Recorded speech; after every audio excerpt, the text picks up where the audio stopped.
ایک شخص اکثر ایک بوڑھی عورت سے سنترے خریدا کرتا تھا۔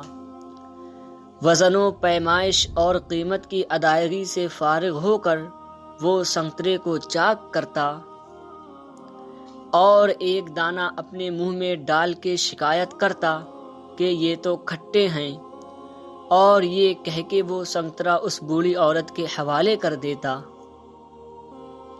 وہ بزرگ عورت ایک دانہ چکھ کر کہتی، یہ تو بالکل میٹھا ہے، مگر تب تک وہ خریدار اپنا تھیلا لے کے وہاں سے جا چکا ہوتا۔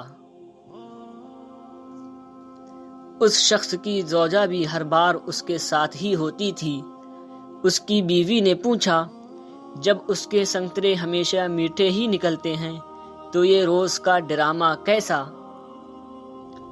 اس شخص نے مسکرا کے جواب دیا، وہ بوڑھی ماں میٹھے سنترے ہی بیچتی ہے، مگر غربت کی وجہ سے وہ خود اس کو کھانے سے محروم ہیں۔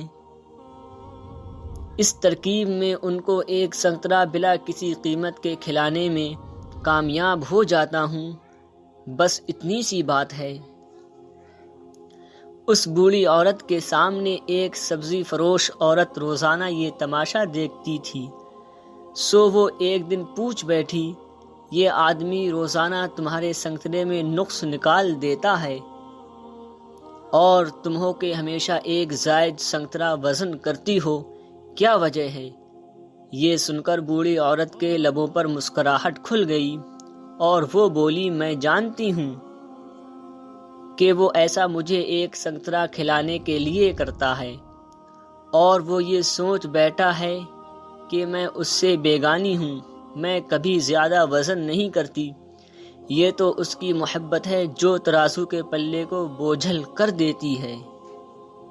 محبت اور احترام کی مسرتیں ان چھوٹے چھوٹے دانوں میں چھپی ہیں۔ سچ ہے کہ محبت کا صلہ بھی محبت ہے۔